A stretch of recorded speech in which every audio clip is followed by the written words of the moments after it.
I'd like to share with you a little story, with your permission. I heard this story, actually I read it in a book, in a holy place. It's historical. An event that took place about 900 years ago. In South India, there's a river called the Kaveri, and it divides into two streams. And in the middle of those two streams is an island called Sri Rangam. And in the middle of the island is the largest temple in all of India. It's the Radhanath temple. It's a huge temple. It covers about 150 acres. And people for over 1,000 years have gone on pilgrimage there. About 900 years ago, there was a great acharya, or spiritual teacher, whose name was Ramanuja. And he established of devotion that even today, there are tens and millions of followers that he has. His immediate successor was named Parashara. When Parashara was a 5-year-old child, something happened. He wasn't a successor yet. He was just a little boy, playing, studying. In those days in India, the national sport was debate. And it drew more attention and more excitement than basketball, football, baseball, soccer, even cricket. All put together.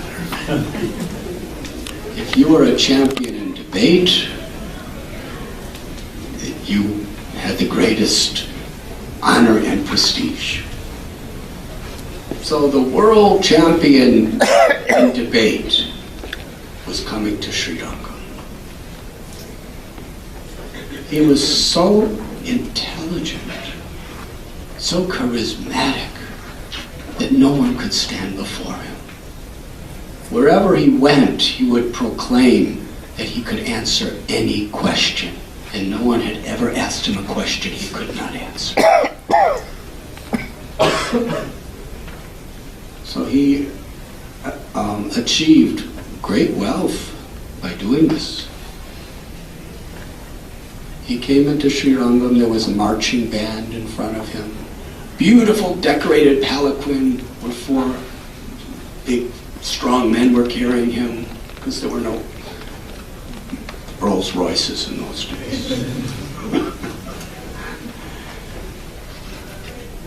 And there was Brahmins chanting mantras, and there were people singing his glories, whole lines of people with him, wherever he went. And all the scholars, they all ran and hid because they didn't want to be seen by him, because they knew if he saw them, he would challenge them right there, and they were sure to be humiliated and defeated. So as he was very proudly sitting at his palanquin, and his people were challenging anyone to a debate, there is no question that our Guru cannot answer. Little 5-year-old Parasara ran up to the side of the palanquin and said, "I have a question for you."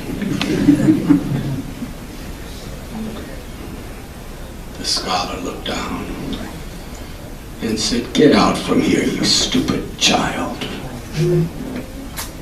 He said, "But I have a question for you."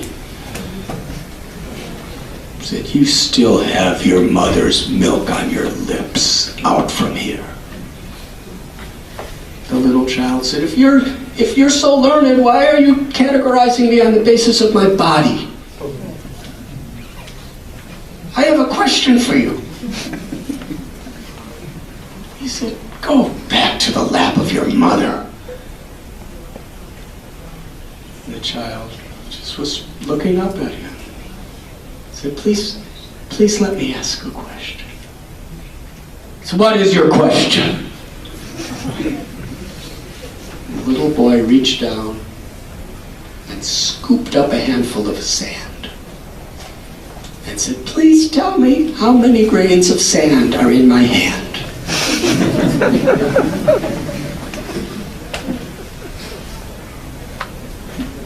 The scholar was stunned, speechless. He didn't know what to say, because he didn't know how many grains of sand were in his hand. Everybody was watching all around. There was a big crowd looking. Because this child had no malice, he was so simple and so innocent. He had no envy. He just had a pure heart. Because he asked this question, this person was defeated. Then the little boy just looked at him as he was gazing in total disorientation. The boy said, sir, if all your knowledge and scholarship do not give you the qualities of humility and the ability to respect others, then all your knowledge is as worthless as this handful of sand. Then the child threw the sand in the ground.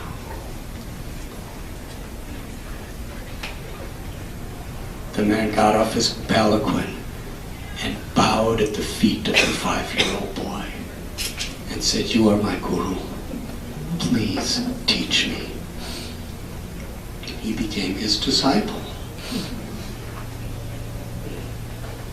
The boy said, a person with good qualities is like a tree with good fruits. Such a tree, because of the weight of the fruits, naturally is always bowing down to everyone. A tree without any good fruits is standing really straight. So similarly, real attributes that are to be honored is to be able to respect and appreciate others. That is the quality of one who loves God.